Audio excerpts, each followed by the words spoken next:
Hello, everybody, and welcome to Economics with the Honorable David M. Walker. I'm your host, Nick Palavita, and today we have a really very interesting panel and guests that are going to be on today. So first of all, we're going to introduce one of our members from Modern Investing. And this person is actually has a law degree and an MBA from NYU and the University of Miami, and also is in the health insurance business, which is one reason we brought him in for this show. Let's bring in Peter Bennett. Peter, welcome to the show. This is Economic Show, but you've been on this before. Oh, sure. Yeah, I used to be a regular. You're a regular here until you decide. We have so much demand for people to go on the show now. I said, okay, I'll let other people. I know, right? It's been pretty popular, and and I've had to spread some people out because of that to other shows. And with that, here's our special guest for today. She's actually a registered nurse and a executive in the healthcare industry, and she's running for Congress, U.S. Congress, which is pretty impressive. I don't know. No, I can tell you. I can tell you, I will never step into that dog pile. But she decided to step in, so we got to give this lady a lot of courage. She has a lot of courage. Let's bring in Jeannette Skinner. Jeannette, welcome to the show. Right. Thank you for having me this morning. You should be in the book Profiles in Courage, that you actually are going into the dog pile of U.S. politics. So, since this is another show with different people, so we have to ask some of the same questions. Why did you decide to run for U.S. Congress? That's like a big leap from doing a regular job with normal people and all of a sudden jumping into the crazy world of politics. So maybe you can help us out. What inspired you? Absolutely. For me, this was really about freedom. I am a registered nurse and have been so for 25 plus years. And I knew that if I could go to business school very early on and actually run the hospitals where I worked, that I could materially make things better for communities, for physicians, and those individuals that I served. And most certainly, that's exactly what I did. I went back to business school to become a hospital CEO, and I've done that for many, many years, as well as run health systems and health networks, physician networks. So I've been on various sides of healthcare over my career. Increasingly, I've seen a change in the last many years that has had me concerned about our personal freedom, both economic as well as access to health care, especially as well as our civil liberties.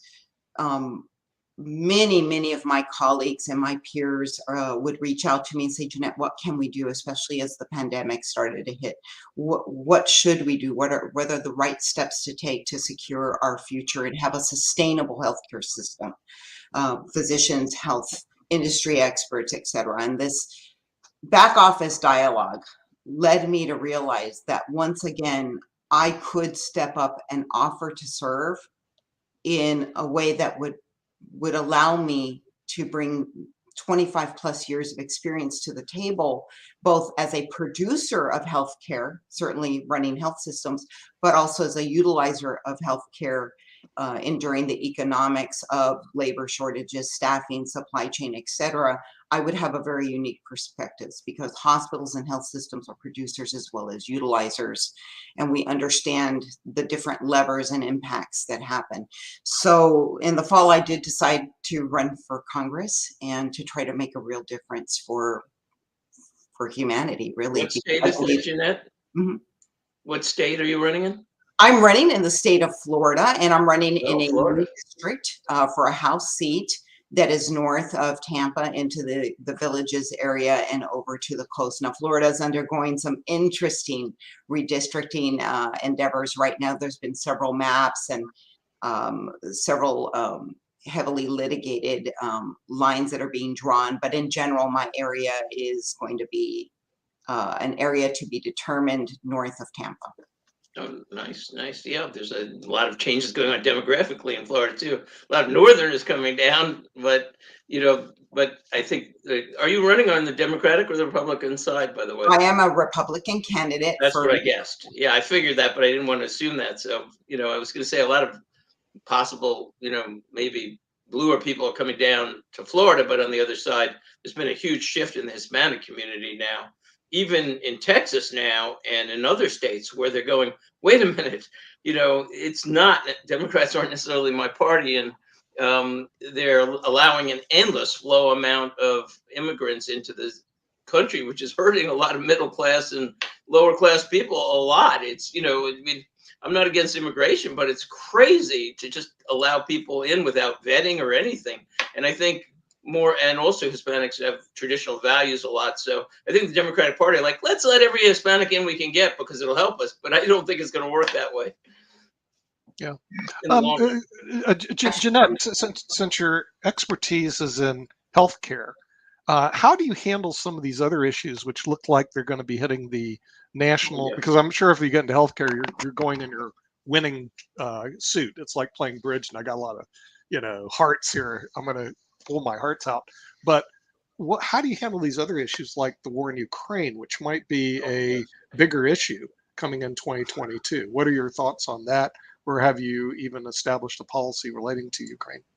I have not established a particular policy on Ukraine right now, because I'm like the rest of the country trying to understand where the corruption is, where the levers are that got us to this point, and how do we prevent and protect our country. My policies are more around what we need to do pulling in to secure America's future right now. So this involves oil security, reopening our pipelines, reopening our Keystone Pipeline project, getting our drilling leases back up and running immediately, removing the barriers to new drilling leases, as well as opening up our supply chain. And I do want to touch on the border, Peter. I happen to be a native of El Paso, Texas, and was born and raised on that border. And my mom's Hispanic, my dad is Irish. So I absolutely agree with what you're saying. So, really securing our border and changing our immigration policy. We're the only country in the world that has this open borders mentality. Sure, yeah. Many countries, we need immigration to grow. And we'll talk a little bit about this as we get into things, but bringing in talent from around the world, bringing in economy and business to our country is a very positive way to grow, and actually will have a very positive impact on our bottom line for healthcare.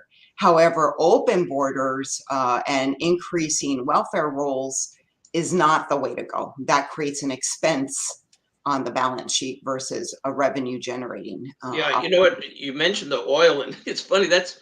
We're on Modern Investing with Sasha, and it's an investing show, and I focus a lot on investing in markets and things like that. And I'm a host there, and it is to me amazing what I think I see happening in the oil. I've been saying for 6 months to a year, by the way. Nobody was saying it almost when I was saying it, but I saw this coming because the oil companies, they've been under attack basically from day one since the Biden administration came in, without a doubt. I mean, every policy is negative. Every comment is negative.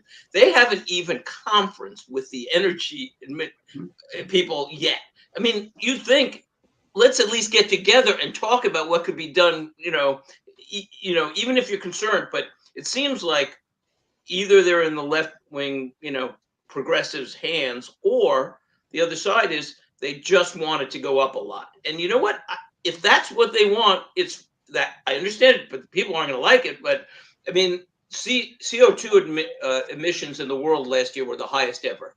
So if they're saying we want to solve global warming and we don't care that much about everything else like the economy, and if they think it's a world crisis and that's the number one priority, then I understand it. But I'm concerned oil's going to $200 a barrel, maybe even $300 a barrel. This Ukraine thing, World War I, everybody thought it was going to take a week or two, and I've been saying this since Ukraine began. And so nobody knows, and now it looks a lot more than it looked 3 or 4 weeks ago. Like this could be a long-term stalemate, and I hope not. They could settle it tomorrow if Putin would, make some reasonable demands maybe, and they could settle it up. But I think the Ukrainians are saying we're not giving up any land anymore. We won't even give up those lower counties. See, if Biden was good, he would, or anybody would jump in there. He should say to the Ukrainians, you're going to have to give up something. And Putin, you're going to have to give up something, and he should settle it up. I could maybe get them to negotiate if I was in the middle. But right now, the Ukrainians are dug in and say, we're going to win the war. Putin's like, I'm not here to lose. So this could be a long war. But even without Russia, there were huge problems with energy. It was pointed out, I read maybe 6 months ago or so, that the oil and energy companies are putting in 40% too little capital to keep supplies where they are now. Now, about 10% is going to ESG, but otherwise than that, they're just saying, look, if we're not going to be around in 15 or 20 years, we're not going to keep creating cyclical supply situations where the price goes down to $30 and we're going to get wiped out again. We have to make some money for our shareholders. That's their job. And so they're not investing enough even to keep where supplies are today. Now, the OPEC has got very little spare capacity. The Chinese are trying to make deals now with the Russians, and even with Saudi Arabia this week, by the way. Yeah. They went to Saudi Arabia and said, we want your oil. And it looks like they're going to accept the Chinese currency. So that's not good for the U.S. either. So where's the energy coming from? Biden says, I'll go to Venezuela, by the way. And our adversaries. Guess what? Yeah. The Venezuelan equipment is all destroyed now. You can't just say turn it on. The Americans pulled out. It's been sitting there getting, decrepit. They don't have the staff. They don't have anything. You can't say, oh, now we'll just give you the oil. And besides, it's heavy oil. So the problem is, I don't know where energy's going, but it could go astronomically high. I was selling my bonds at anything longer than 31 today because I think inflation is going through the roof. The Fed is way behind the curve, and we're in a crisis. So I think you're right. Number one is energy, without a doubt, because who knows how bad this crisis could be. And had we had different energy policies, I'm sorry, I think by canceling our pipeline and by going with Nord Stream 2, I think we opened the door for Putin to do what he was doing. Definitely. Certainly you can't Monday morning quarterback. We need to fix it immediately. And I think that we need to immediately become energy independent and become a net exporter again. What really concerns me in this unstable world, to your point, the capital markets have been skittish in terms of making the necessary investments because of the messaging from the White House, because of their messaging. Now we have our oil reserves, right?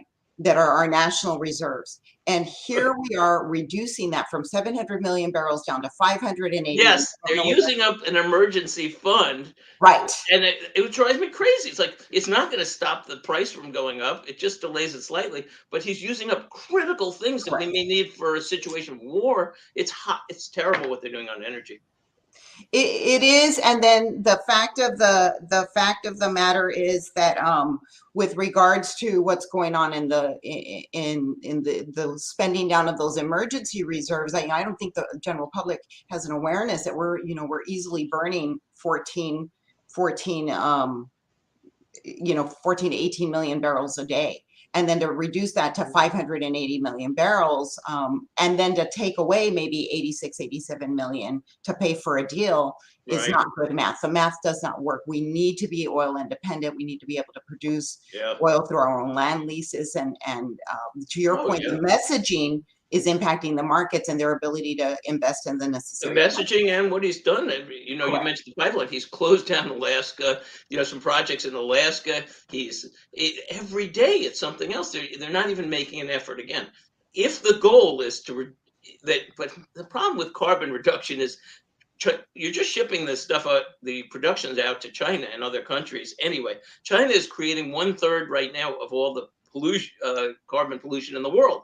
So when you reduce manufacturing in the United States, it hurts our economy a lot, or it hurts our jobs a lot. But also, what it does is it just gets more pollution in a global scale, because the Chinese are burning coal and they're desperate for it, and they don't have environmental standards, so they're not accomplishing anything.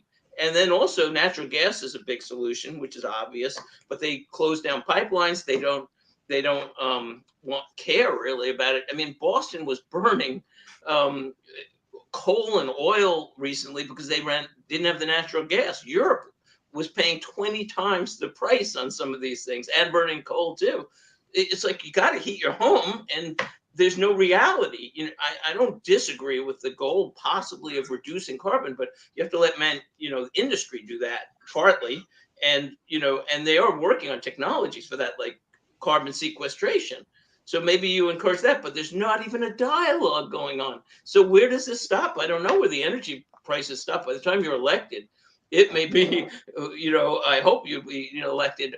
But by the time you're elected, the prices could be, this country could look differently in 6 months to a year, and then the Fed is only raising by a quarter point. Now the new thing is food inflation, by the way, which I've been reading about, and a lot of Ukraine and Russia, and hopefully this will settle, but they were major food exporters. So all of a sudden, a lot of countries are putting in policies where they don't want their food to go out, or they're changing their tariffs. And, it's, we produce a lot of food here too, but the whole global system is based on, a global trade, and food is, and energy are critically important. I heard that, I think it was the last month's inflation for food and energy, if you excluded everything else, was 16%.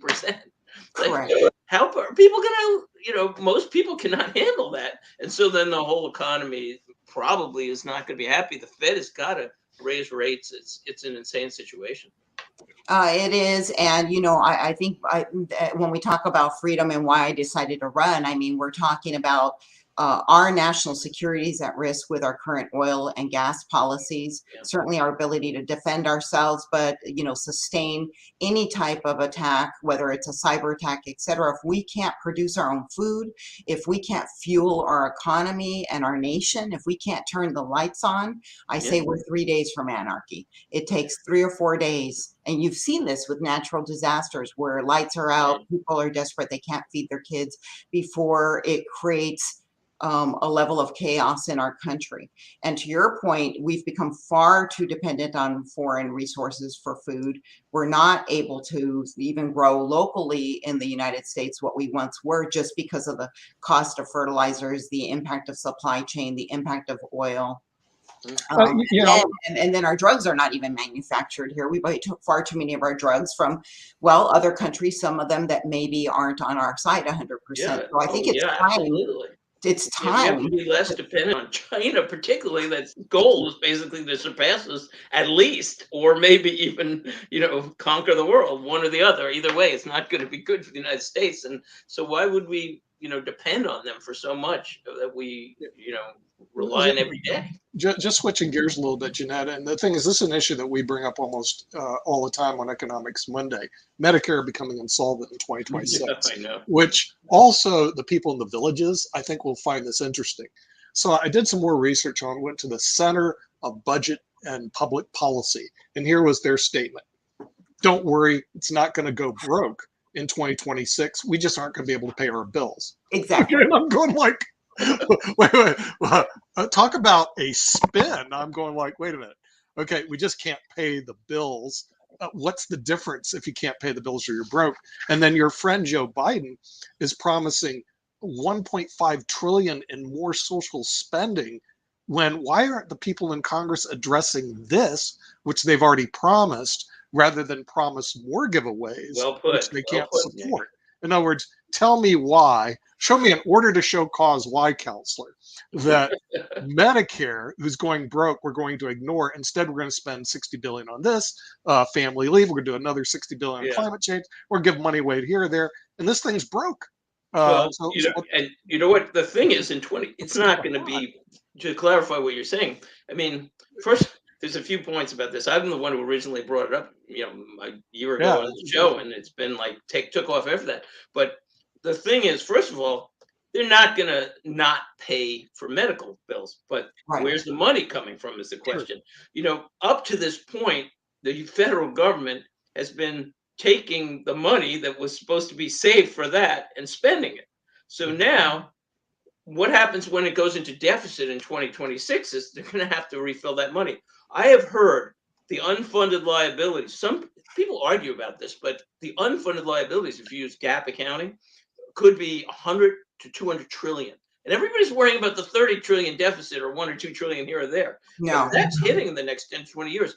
I've read, I don't know if this is true, that is more money than all privately held stocks, bonds, and real estate in the United States. That's how much money it is. It's more money than the GDP of some countries. Well, oh, without a doubt. Yeah, exactly. So where's that money coming from? They're going to have to print it. They can't tax it because it doesn't even, you'd not only destroy the economy with those kind of tax rates, but there's not enough. So there's going to be so much money printing. And I always throw this footnote in, though. And it doesn't make it better, but it's not the United States only, because other countries are actually in some ways in worse shape, China and other countries, because here's the thing, but yes and no. So you have to break this out. The United States, we promise free hospital. It's called Medicare A. And so that the government's going to cover, but they don't cover Medicare B and other things. So Medicare B is basically your doctor bills, and that's covered with a combination of, let's call it B, C, and D, because you have drugs on D, C, and B. So just for the simplicity of this, let's call it A is the government, B, C, and D are all borne by the consumer. So, so this is crushing in many ways, although I have a question for you that'll be interesting based on your hospital background. But so with B and C and D, first of all, the 2 points would be, B, C, and D are shared costs. So as the demographic pool age, people are going to be shocked by the increases, because let's say, I never looked up what the average age in the pool is right now, but let's say it's 70. Once it gets to be 80, the cost of that is going to go through the roof. And a lot of people are like, oh, I'm retired and the government's covering me my health care. Yeah, the government's going to print money for A, but B, C, and D prices are going to go through the roof, which is going to really suck a lot of money out of the economy, one. But two, so other countries I just mentioned. So other countries have promised basically free healthcare for all, including hospitals and doctors and drugs. So whether you're talking about Europe, China, South America, none of these countries have put away any money for this coming demographic change. And they also, by the way, we won't get into as much. It's not as big a problem, but these countries have not, and neither has the United States, put away enough money for Social Security, which Social Security is supposed to run out of money in 12 years. But the other countries have done about the same. They put away a little money for those kind of funding. But the Medicare is gigantic compared to the Social Security, and it's going in deficit in 26. So after that, they're going to have to print money to fill it up. That's my theory. And in that case, what will happen, by the way, is it's going to be a tough situation, because you're going to have inflation on one side, but the Federal Reserve is going to probably do what's called yield curve control, which means they're going to keep interest rates down. Why? Because if the federal government owes $100 trillion, they're not going to want it to compound at 2 or 3% or 5 or 10. So they're going to have to keep rates really low and let inflation eat away at that a little bit, but then, for the consumer and the American population and the world population, it's like, just kick the can down the road. But ultimately, Jeannette, the can's going to catch up. I mean, I look at this, and I don't know if the people in the villages are concerned about it, but I bet they are, especially in Florida. Medicare being insolvent 2026 isn't going to be very good for them. Social Security going broke in 2034 is not going to be good for them unless they're dead. So the thing is, since let's say you're the new leader of this what's the solution? In other words, Well, that's a we tough look to question. Congress for solutions, and you know what they do, Jeannette? They ignore it. They go, well, let's go talk about the war in Ukraine, or let's talk about anything else. Absolutely. Okay, so what are solutions to this problem? Well, I've been a CEO for a long time, and I've done several turnarounds, and I'm going to tell you that this is a lack of courage that is profound, and I'm very, very excited to see individuals like myself and others running for various offices. We can no longer hide the problem. We have a math problem. Like any business that's potentially insolvent, our Medicare math problem, we know how we got here. When it was designed demographically, we had 5, 6 children per family paying payroll taxes to the system that maybe 1 or 2 mom and dads used. So there was a very positive influx of revenue, and the burn rate of those dollars was low, and the system worked. But that has become very, very lopsided, because the more we have grown big government, the more that we have increased the cost burden on the system, either through funding individuals that previously had no funding, like illegal immigrants coming in that are not paying into the system. Lack of funding because as a nation, our demographics have changed. We're not having 5 and 6 kids working for every mom and dad. We're having 1, maybe 2, or sometimes maybe none. So we don't have enough revenue. Then you add the complexity of COVID and the sheer magnitude of cost, from supply chain to labor costs and the ICU utilization. We've had the biggest growth in drawing on that system with the very cost of providing care that we've had in decades, and our burn rate has gone through the roof. So what would I do? I think that this is where we have to begin to do anything we would do for any business, and it begins by daylighting the problem. No politician wants to get out there and say we have a very difficult situation here, but I think it's imperative that we educate. We must bring transparency to this problem to the nation. They don't understand, or may not even be aware of the edge of the cliff that we are on, and how that's not only going to impact them heading into retirement, but the real impact is going to be to our children and our grandchildren, who are going to pay the ultimate price. So you begin by bringing transparency to the problem. Then, like any good turnaround, you do need to put together a team whose sole mission is life. A mission in life is to fix this problem and put together an action plan. So that does need to be bipartisan. I do think that we have to have some legislation that goes around with balancing the budget, and some triggers and actions that occur.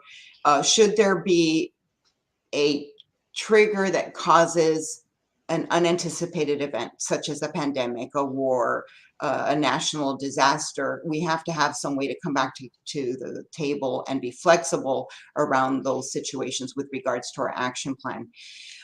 There is, unfortunately, a necessity to have some very difficult conversations with the American public, but what we can no longer have is Nancy Pelosi saying, we're going to pass this bill and you'll get to see what's in it after it's passed. The ultimate sacrifice will be for the American people who pay more for their prescriptions, pay more for their cost, or get less in terms of services because the system is breaking. We're seeing physicians and healthcare providers leave the industry at unprecedented rates. You're seeing physicians that don't even want to take Medicare. There is this whole concept that Medicare Advantage plans can be a very real part of the solution, and I think they can, but part of the oversight needs to include fraud and abuse, because we've already seen manipulation of some of the coding. I think there's opportunity there to make sure that we're not gaming the system, but having the government run the system is not the answer. Okay, with that, we're going to bring in from the Washington, D.C. area, who will not admit to be in Washington, the Honorable David M. Walker, former Comptroller General of the United States. David, welcome to the show. We've brought in Jeannette Skinner as the savior of the free world, hopefully, a leader in Congress, hopefully. As a matter of fact, she's a candidate for the U.S. Congress in actually near where I grew up, in the Tampa Bay area, north of Tampa. As a Republican, she actually can win if she wins the Republican primary. I know that area pretty well. The Democrats will not take that area. It isn't happening. But if she wins the Republican primary, she'll be in U.S. Congress. But we're talking about her expertise, which is the area of healthcare. She's a healthcare executive and registered nurse with an MBA and swims in that sea. But one of the C's that we see as a problem is Medicare being insolvent in 2026. So how do you see the problems and the solutions, David, if there is any? Well, first, in the interest of full and fair disclosure, I was one of two trustees for both Social Security and Medicare from 1990 to 1995. And as you probably know too, Nick, I ran the Employee Benefit Security Administration at the Labor Department, Pensions and Health as well. So, and back in 1991, I think, was the first public trustees report that I myself and my fellow public trustee, Stan Ross, may God rest his soul, issued our first report that basically said that both Social Security and Medicare were unsustainable in their present form. And the situation has gotten much worse since then. While the total cost of Social Security and Medicare is about the same right now on an annual basis, the unfunded obligations are much, much different. And as you all know, Medicare is actually three programs. It's Part A, which is hospital insurance. It's Part B, which is supplemental medical insurance. And it's Part D, which is prescription drugs.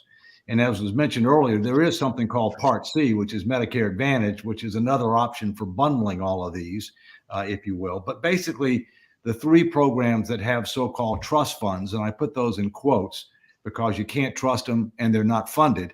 But other than that, all they have in them is government debt, right? If you look at the unfunded obligations for the Medicare, combined Medicare program, as of September 30, 2001, per the latest financial statements, it was $48 trillion in discounted present value dollar terms. That compares to about $23 trillion for Social Security. Part A is the hospital insurance. It was underfunded, I think, about $5 trillion, and it's expected to become insolvent, meaning, the trust fund will be exhausted in 2026 based on the last report. Now, the last report was as of January 1, 2021. All right. So we're due a new report to come out by April that will end up being as of January 1, 2022. And I wouldn't be surprised if that date didn't accelerate somewhat because obviously the cost associated with COVID and impact on revenues and things of that nature. And so then you have to ask yourself, well, what ends up happening when the so-called trust fund goes to zero? Well, there's about a 15 to 20% gap. And generally, there's two ways that you can solve the gap. You can raise premiums and or you can cut spending. And as was mentioned before, we already have a problem with Medicare because we have a lot of physicians that don't want to participate in the program because they don't think the reimbursement rates are reasonable. Okay. And so, my personal view is that we need to recognize that we spend 20% of GDP on healthcare, way more than any other industrialized nation. Okay. We have a lot more fraud, waste, and abuse. And the number one area of fraud, waste, and abuse in the federal government is healthcare cost. And it's not just Medicare, it's Medicaid, it's other kinds of programs. That's where the money is, right? If it's 20% of the economy, that's where people are going to go. So we need comprehensive healthcare reform. And one of the debates that we're going to have is what level of healthcare should be universal.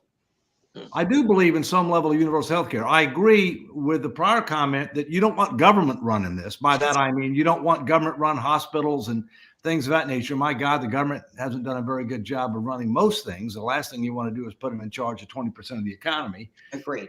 But there is a difference between having public funding and public pooling and who actually provides the services. And my view has always been, look, you can't write a black check on healthcare. We're the only major industrialized nation that does. You got to have a budget. Right. And then you have to decide how are you going to allocate that budget. My personal view is there are two things that are universal in need: preventative and wellness and catastrophic protection. Right. That ought to be universal, single payer, publicly financed, delivered through the private sector. The government's always going to do more for the poor. That's called Medicaid.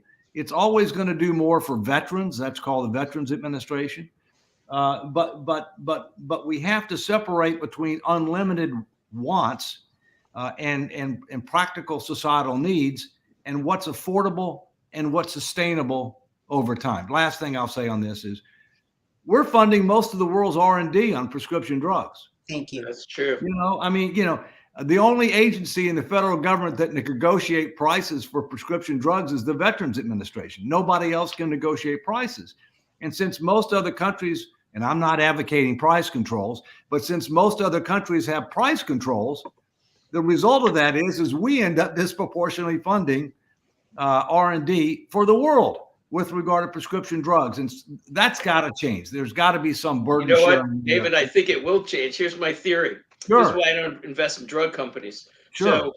So what I think is going to happen is as this becomes more apparent, more and more money is being printed. Medicare is basically sucking money and the government's printing more and more. The pressure is going to go towards the prescription drug companies.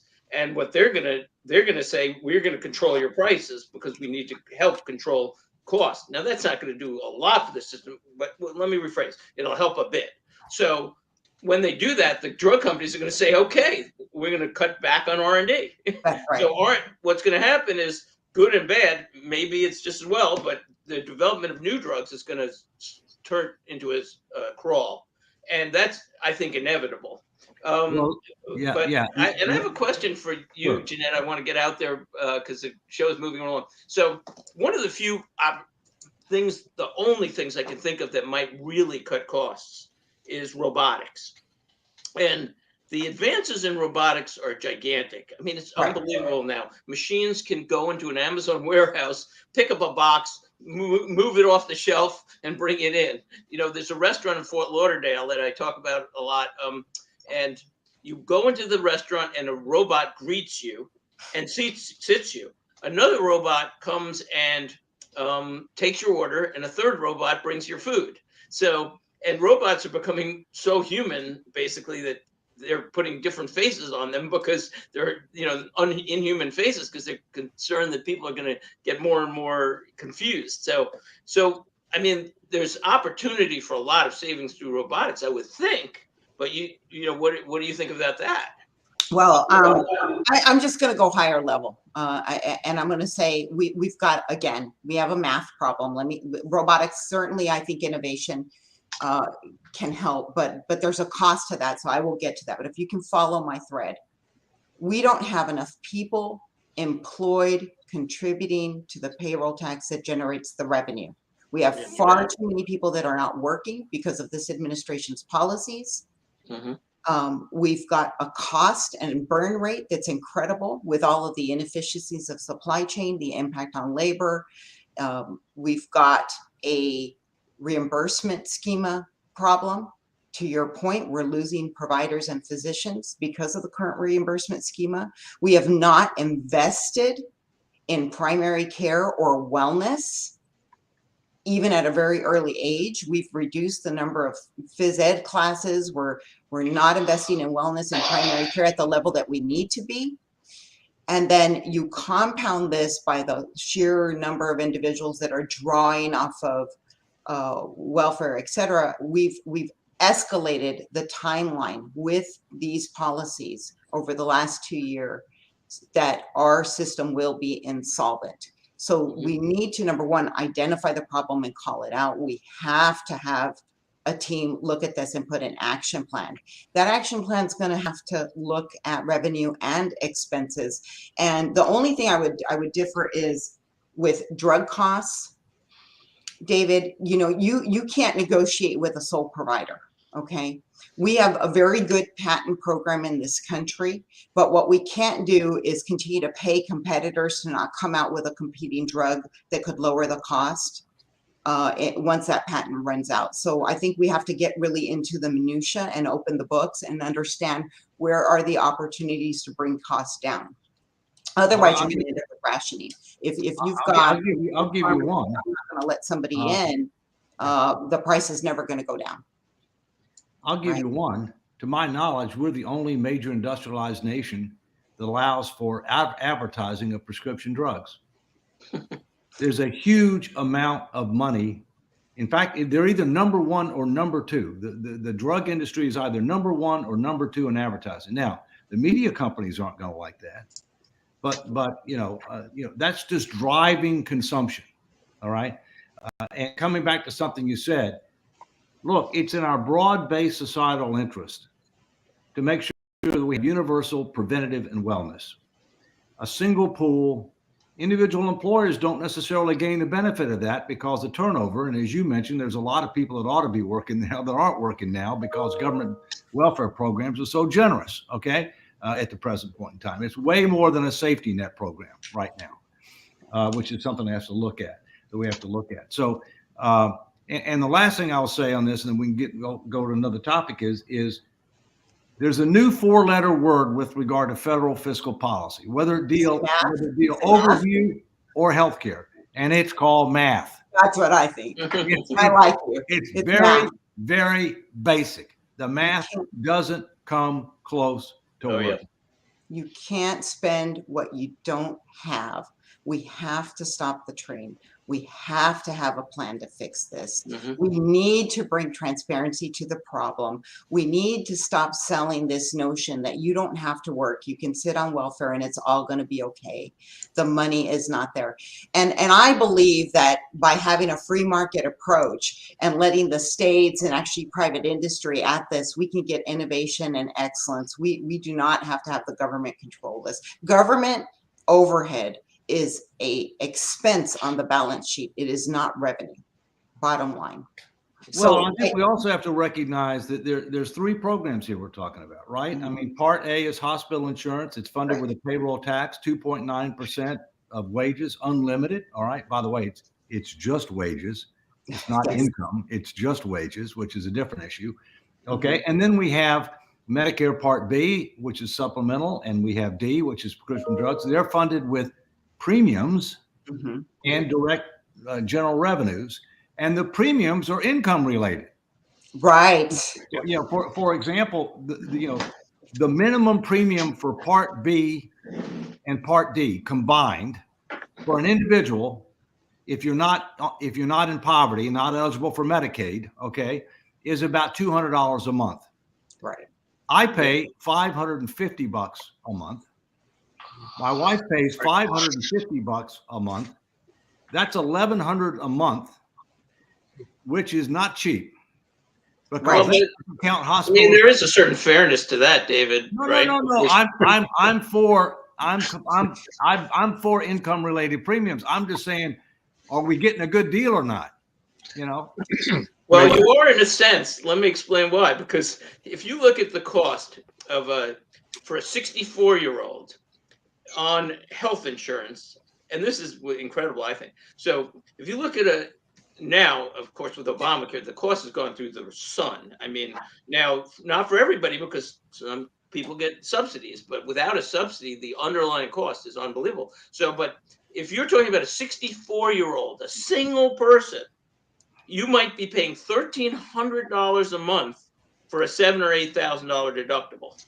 Yeah. So the government is giving basically a zero deductible, or very close, maybe $220 on a Part B if you get a supplement, and and there is a donut hole on the drug. So there's little tiny deductibles or a risk of some, but you're talking about $1,300 a month at age 64 with an $8,000 deductible. Well, that's for a single policy, right? That's not a group policy. So for 2 people, if they're paying the whole load, they don't qualify for subsidy, might be paying $26,000 a year just for that, for $16,000 of risk. But now you say, but it's haven't seen the charts, but obviously as people get older, it gets much more expensive. So if a 65-year-old costs $1,300 a month for an $8,000 deductible, what's a 75-year-old cost and an 85-year-old cost? So whatever you're chipping in is a deal. The problem is the money they're going to have to print to cover everything, and also the fact that that underlying cost, that $200, is going to go up for sure as people age, the pool ages. So people better prepare for this financially because the cost of Medicare is going to go up, and it's going to suck a lot of individual consumers' money out, along with inflation. It's tough. Peter, Peter, don't we also have, and Jeannette, don't we have an education problem in the United States as well? Okay, in other words, I remember taking, do you remember taking the Medicare Social Security benefits class when you were in college or high school? David, did you take Medicare and Social Security benefits in high school or college No. or elementary school? No. No, but critical race theory is important, isn't it? Right. Okay. I didn't Now, take that either. I just don't get it. Here we have what you just said, David. 20% of our GDP is spent on healthcare. Right. I went and got tons of education. Matter of fact, my friend Peter Bennett and I were both in law school together at the University of Miami. And remember taking the Medicare and healthcare classes, I don't right? think that was a requirement. They weren't even offered in law Didn't school. exist, exactly. It didn't exist. And in your MBA school in NYU, did they offer it? USF, they didn't offer it. And so what happens is, even in economics classes, by the way, I have an econ degree from UCLA and an MBA. At that time, they never even mentioned the word Medicare. But you know what? I will add, and I'll let you go on, is people are going to hear more and more about this. Just like a year ago, I was saying oil is going to go really high. And now it's like when I'm on the show, it's like I talk about oil, but everybody else is talking about oil, except for I still think it's going much higher than most people. But and you know what? When the next crisis comes, and in another year or 2 or 3, whatever, and when this report comes out, David, it may say that we're going to go into deficit in 23 or 24. I've heard rumors about that. right.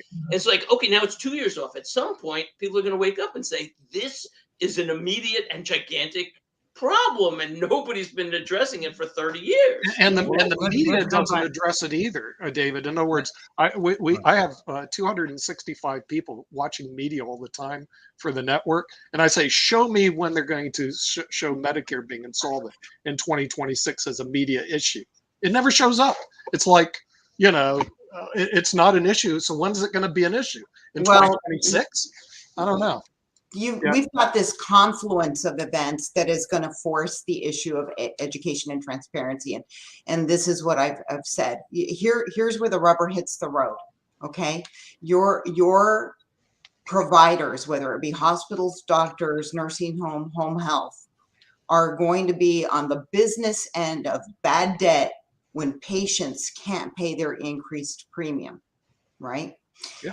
And that is going to crush business. If you look at the number of hospital closures alone, if you look at the number of big acquisitions and big groups, and then all this M&A activity 6 months later, you start seeing the divestitures. We're going to have a provider shortage that's unbelievable because these organizations cannot sustain the bad debt. The other problem is we're going to increase the burden and spend rate on healthcare.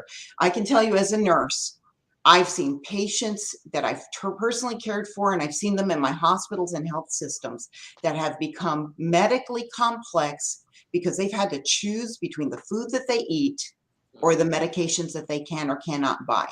Either way, the end result, if you don't get either, is a problem.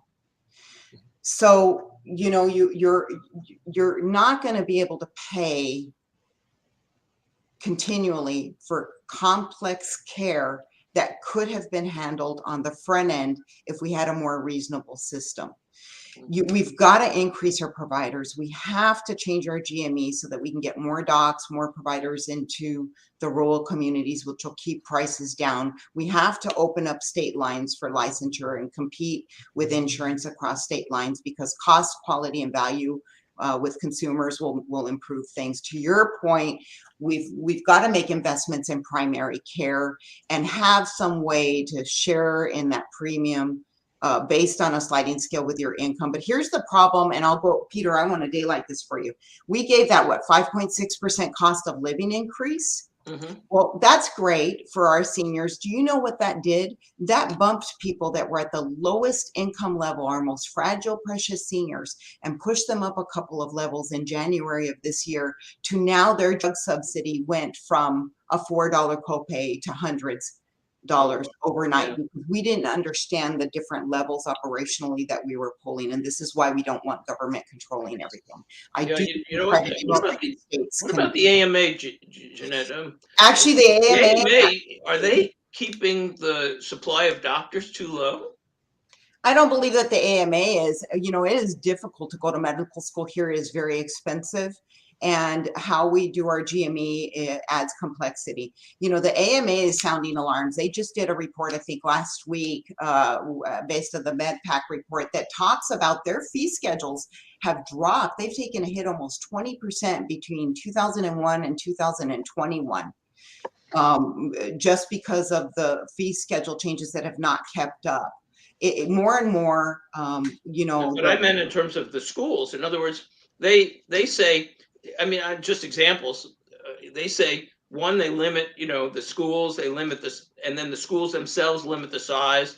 And then also they say you have to do 4 years, you have to do this. Now, I'm not saying we don't want to undertrain doctors, but I wonder if they couldn't save a little bit of time somewhere or make it a little more efficient to both produce more doctors and reduce the cost for the doctors of going to school. Well, there's a lot of clinical science around the 4 years. There is this competency that's gained after 10,000 hours in practice.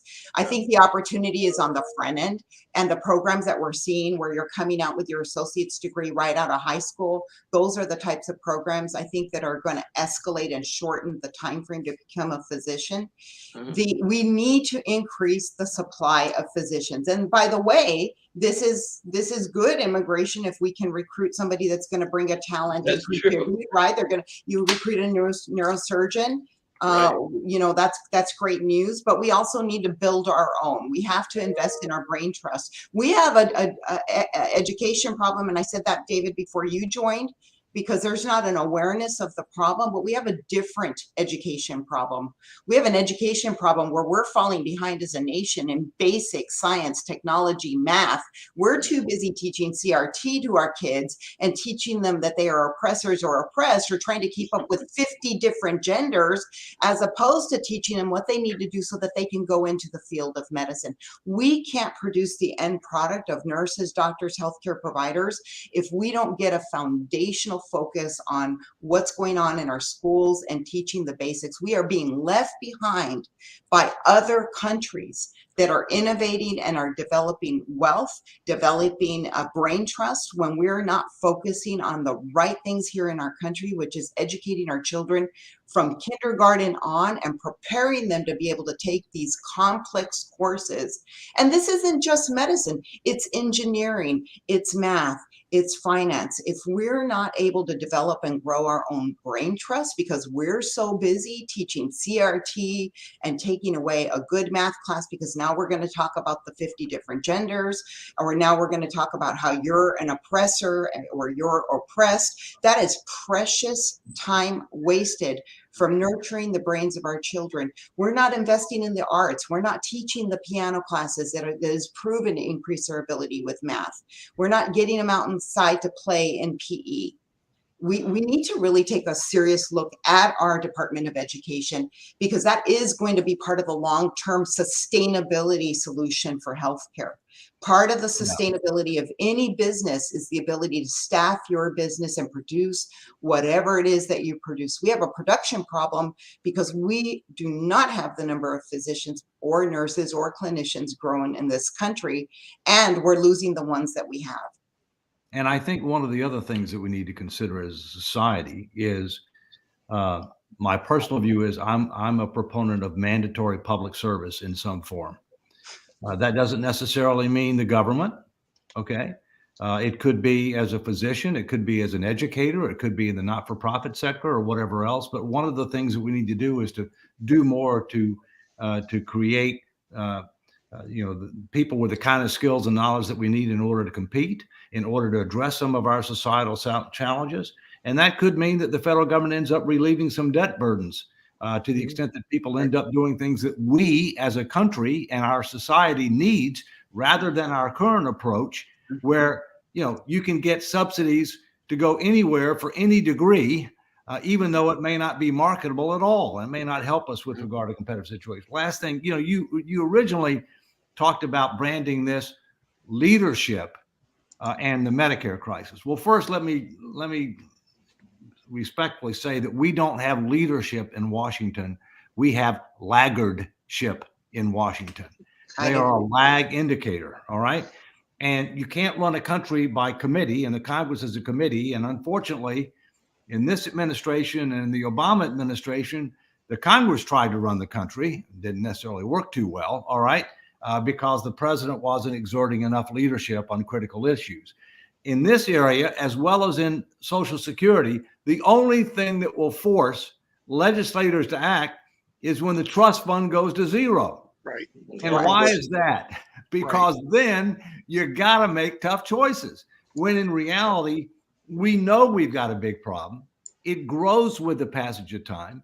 It's prudent to solve it sooner rather than later, so you don't have to make as big a changes. You can phase them in. Last thing, healthcare costs as a whole are a problem. We've got to look at the big picture, not just the small picture.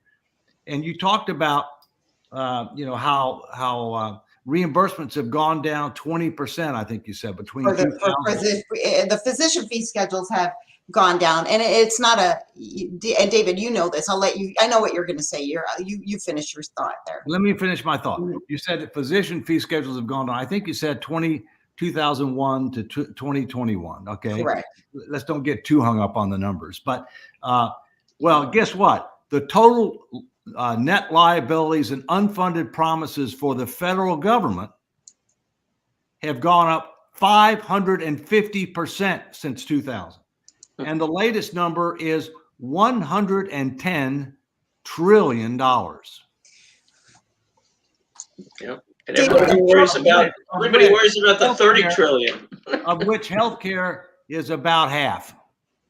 And everybody worries, oh no, we're at 30 trillion. Over half. Just add the real liabilities. It's a lot higher than that. 30 trillion is the part of the iceberg that's above the water. Exactly. That's well not put. what sinks like you. that. That's exactly. not what sinks you. And nobody's even looking below the water. Right. And that's what I was saying. I mean, I really interact my whole life with the public, and they don't understand that we're on the Titanic and that iceberg is right there and we're headed right for it. Right. We have to educate them, and they're going to have to be involved in feedback for some of the most difficult discussions that we're going to have as a country about what we can and cannot do. We must immediately stop big government overspending on things that directly do not help improve our government, our people's lives, and America. And Nick, in that regard, let me mention two things that I advocate for that are in the book, among other things. And number one, Congress is never going to make the tough choices unless they're forced to do it. All right. Statutory laws with regard to spending and deficits have not worked. The debt ceiling limit's a bad joke. Right. We need a constitutional amendment that focuses on debt to GDP, sets a credit card limit that you can't violate absent a declaration of war or certain events with supermajority votes in Congress signed by the president. And we need to set a lower target to try to hit over a number of years that the targets, triggers, and automatic enforcement mechanisms with real teeth if you violate it. And in addition to that, as part of public education, we need a new fiscal sustainability commission that engages the American people in meaningful ways with the facts, the truth, the tough choices, the alternatives, solicits input, makes recommendations, guaranteed vote in Congress. Those are the two things that we have to have. Healthcare is a big part of the overall challenge. We need to deal with the macro and the micro. And with that, we'd like to thank the Honorable David M. Walker, former Comptroller General of the United States, Jeannette Skinner, who has thrown herself to the wolves and is a candidate for U.S. Congress in Florida, and our viewers, not only in the United States, from around the world, economics with the Honorable David M. Walker. We'll see you all next week. Take care. And Peter, take care, Peter.